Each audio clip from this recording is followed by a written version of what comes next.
A long overdue reunion.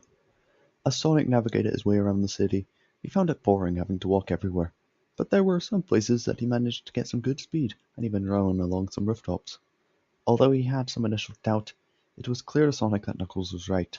Security hardly noticed him, and when it did, it took long enough to identify him that he could slip into a crowd, hide behind something, or slip into an alleyway.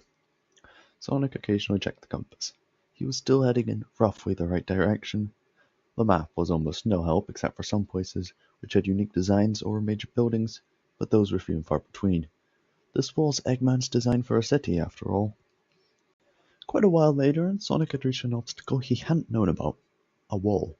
It wasn't made of concrete or steel, but rather a quickly assembled military-style fence.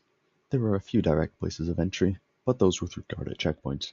Every alley was blocked off. Even the roofs weren't the most viable option, since they were being patrolled by airborne robots. But Sonic could see it, the smoky industrial zone on top of a hill. The question was, how to get in.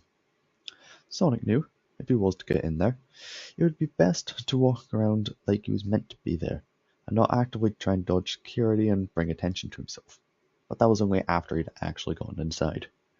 As time passed on, Sonic considered his options. He could try to cut the wires of the fence and get in that way. He could try and make it across the roofs, or he could wing it and attempt to enter the checkpoints normally. The first option had better odds of success if he could find a part of the fence that wasn't guarded, but that was unlikely and the hole would probably be discovered. The second option wasn't any better.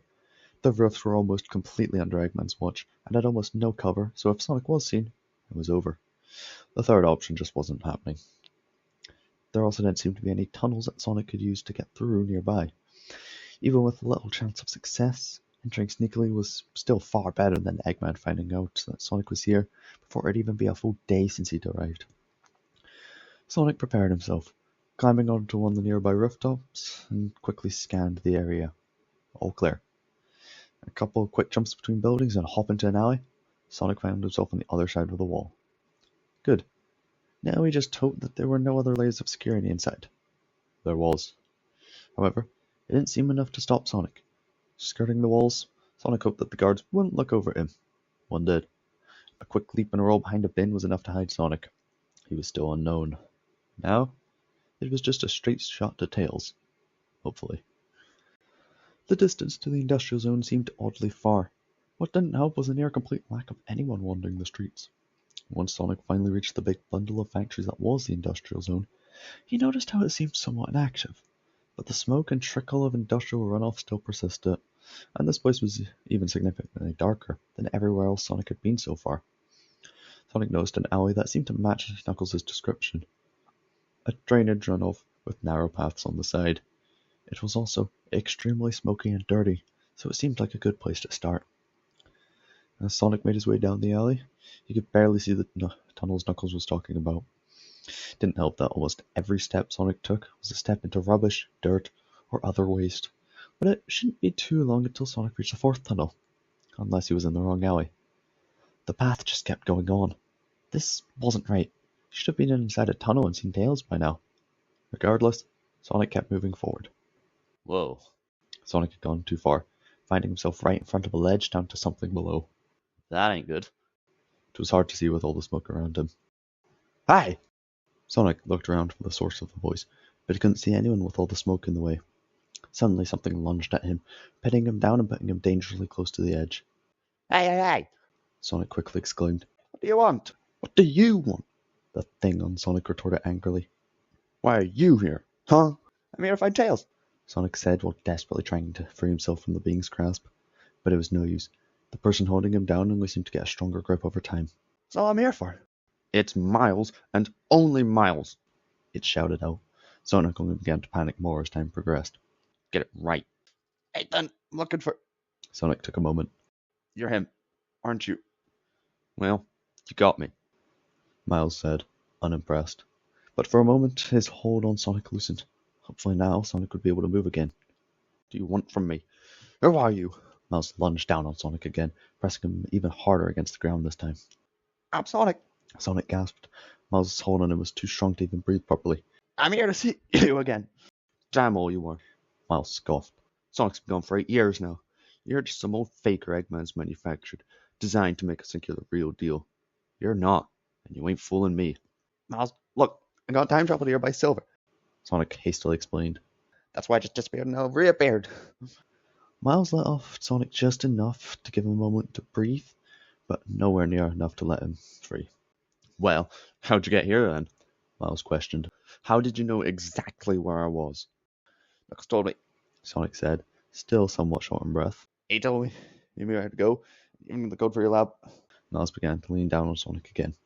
Well, he said. What is it then? 1976. Sonic recalled. Maybe Miles would finally realize it was him and let him up. Hopefully. Miles turned his head slightly away from Sonic. Just only now Sonic noticed the balaclava covering Miles's face, as well as the odd metallic feeling that one of Miles's arms had. Guess you could be the real deal after all, Miles said with no emotion. Right then, follow me. Finally, Sonic was able to stand up again. The encounter hadn't even been that long, but to Sonic, it felt much, much longer.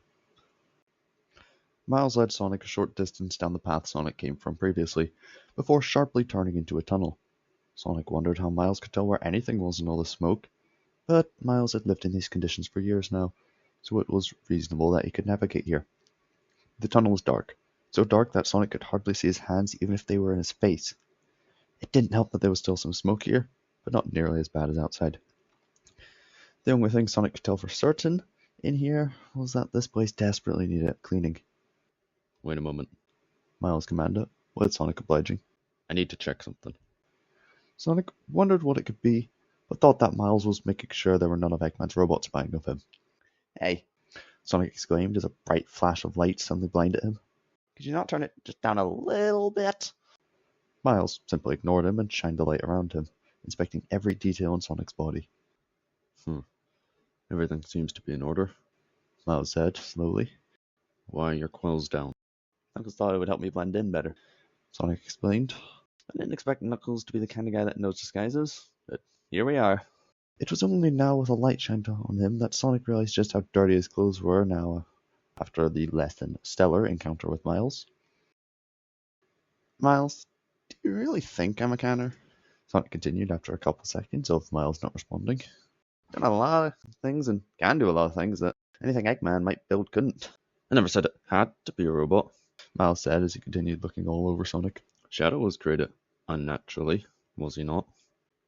I mean, How do I know Eggman hasn't done the same with you? Sonic repeated, partially expecting to be cut off again. I don't think Eggman could do that. He doesn't have the tech or whatnot to be able to make a new Shadow. He made the Shadow androids, Miles replied blankly. It's not unreasonable to think he could make a Sonic android. Even so, Sonic said as he struggled to come up with a response. I don't think that old egghead could do something like that. Regardless of whether he could or not, Miles said. I think you're good. By the way, do you mind handing me the light? Sonic asked. I want to be able to see you properly. I can't, Miles responded. You'll see clearly in a moment. Okay then, Sonic replied, slightly confused as to why Miles couldn't do it now. Whatever you say. The pair began to make their way through the tunnel again. The tunnel was longer than Sonic thought it was. It was then he noticed that something seemed odd about Miles's tails. In the moment, Sonic reached down to get a better look and ever so slightly touched one of them, only to find an elbow just swung at his face. Ah! Sonic exclaimed, being launched back down the tunnel, pain rippling through his body. What was that for? Miles walked up to him. Don't you dare ever do that again, he shouted. You hear me? Alright. I hear you. Sonic called out.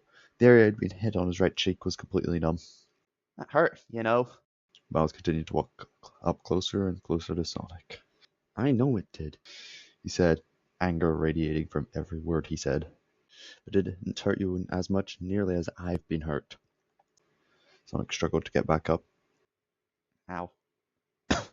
He coughed out. Please don't do that again. Then don't make me do it again, Miles retorted. Then you'll be alright. Sonic said nothing as Miles turned to continue on, and Sonic was forced to limp behind him. Here we are, Miles said, stopping at a seemingly random section of wall, with Sonic slowly making his way down. Wait a moment. Miles pressed his hand against part of the wall, pushing it in and revealing a keypad on the other side. Miles entered code into it, causing part of the wall to open up after a short moment. Miles entered first, with Sonic following shortly behind him. The room inside was completely dark. It seemed Miles hadn't been here for a while. So, this is where you live? Sonic asked. Miles gave out a small grunt that seemed to be a yes. Why aren't the lights on? Haven't been able to see much today, with all the fog and lack of light. I can't keep my generators on all the time, Miles explained as he removed the clothes he was wearing. It's extremely difficult to find much of anything lying around, much less fuel. Sonic followed Miles as the two made their way down the room. I assume then we're powering up the generators now? Sonic said. Do you need me to go and get any fuel for you? The fuel is stored within the generators, so you don't have to go anywhere, Miles responded. I'll only be powering on the generator for the lights, so don't worry about turning any more on after that. So I just sit back and watch as you do all the hard work, Sonic joked, only to not receive so much as a light chuckle from Miles. The generator room wasn't overly far from the entrance. Miles pressed his hand against a panel on the wall, opening the way forward, with the pair entering the room with Miles in front. Indeed, Sonic stood and watched in darkness as Miles set up the generator and powered it all on. The faint electrical buzz soon started, and a blindingly large amount of light flooded the room. Sonic raised his hand to block some of the light, taking a moment for his eyes to adjust. How do you do this all the time? He asked. Going from complete darkness to... Sonic stood there, speechless. Were his eyes playing tricks on him? Or was that really what he saw? Parts of Miles's chest, half of his right leg, both hands and his entire left arm and leg were metallic. Even one of his tails was completely gone. This couldn't be Miles, Sonic thought to himself in his mind's sea of confusion. But it couldn't not be Miles? Sonic's mind was both racing and blank of thoughts. What's with the sun stop? Miles asked, still facing the generator. Is the sun bothering you? Miles turned to face Sonic, now seeing his stunned expression. It took Miles a moment to figure out what was wrong. Oh, yeah, he said. You haven't seen me properly yet. Right. What happened? Sonic asked, standing completely clueless. When did this happen? Miles took a deep breath and walked up to Sonic. It's a long story, he said while putting his hand on Sonic's shoulder. Come with me. It'd be best if you were sat down. Miles escorted Sonic out of the room, Sonic still rigid and completely taken aback. Miles sat Sonic down in a small room, one likely used for meetings between a couple of people at some point. The chairs weren't the most comfortable, but comfort was a luxury in the city from what Sonic had gathered. Miles took a seat at the other end of the small table from Sonic. Miles took a deep breath.